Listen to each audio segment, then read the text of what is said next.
বিকেল বেলায় বাচ্চাকে কি দেবে বলে ভাবছো? চিকেন দিয়ে চটজলদি এই পাফটা বানিয়ে নাও। তাহলে চিকেনের কিমা বানিয়ে নিয়ে তাতে কুচনো আদা রসুন, কাঁচা লঙ্কা, পেঁয়াজ, অল্প গোলমরিচ আর লঙ্কার গুঁড়ো দিয়ে প্যানে সাদা তেল নিয়ে তাতে দিয়ে দাও। বাচ্চাদের জন্য লঙ্কা গুঁড়োটা স্কিপও করতে পারো। একটু নাড়াচাড়া করে নিয়ে তাতে দিয়ে দাও টমেটো সস, অল্প তেঁতুলের কাঠ আর অল্প মেয়োনিজ।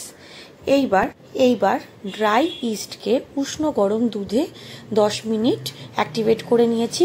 দেব 2 কাপ ময়দা, অল্প তেল, ভালো করে মাখিয়ে নিয়ে অন্তত 45 মিনিটের জন্য রেখে দেব। অত ভালো করে মাখতে হবে না, মোটামুটি হলেই চলবে। 45 মিনিট পর দেখবে এটি ফুলে ডবল হয়ে গেছে।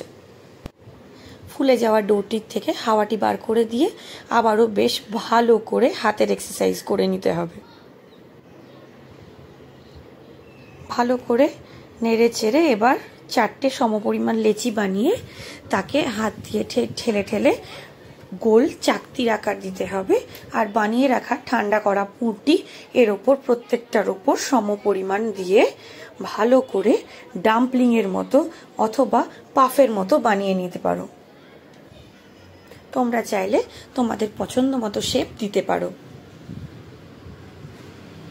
পাফগুলো তৈরি হয়ে গেলে আলতো হাতে বেকিং ট্রের ওপর নিয়ে নেব।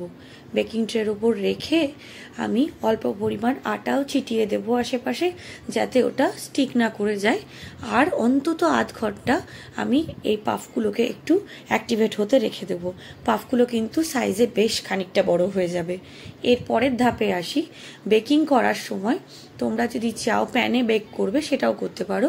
সেক্ষেত্রে প্যানের মধ্যে বেশ খানিকটা নুন নিয়ে তার উপর স্ট্যান্ড রেখে তার উপরে পাত্রে করে নিয়ে এই পাফগুলো বসিয়ে তোমরা অন্তত 45 মিনিট থেকে 50 মিনিট বেক করতে পারো। তাছাড়া ওটিজি থাকলে তো কোনো কথাই নেই। ওটিজি থাকলে 180 ডিগ্রিতে তোমরা অন্তত আধ ঘন্টা বেক করলেই হয়ে যাবে একদম এইরকম সুন্দর পাফ।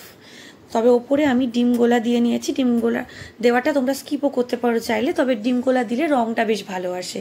আর বেশ খানিকটা তিলও ছড়িয়ে নিয়েছি ওপরে। এবার আধ ঘন্টা ধরে বেক হচ্ছে। তোমরা দেখতে পাচ্ছ কালারটা ভীষণ সুন্দর একটা কালার এসেছে ওপরে। ব্যাস, এবার বার করা যাক। এই হলো এটার ফাইনাল লুক। আমি এটাকে মাঝখান দিয়ে কেটে তোমাদের দেখাচ্ছি স্টাফিংটা কত সুন্দর ভেতরে ছড়িয়ে গেছে।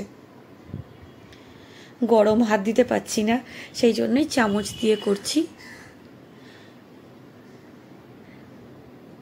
এই হলো এর ফাইনাল লুক। তোমরা চাইলে এর মধ্যে চিজের স্টাফিং দিতে পারো, তবে আমি বেশি রিচ হয়ে যাবে বলে দিইনি। ভালো লাগলে লাইক, শেয়ার, কমেন্ট আর আমার পেজটিকে ফলো করবে।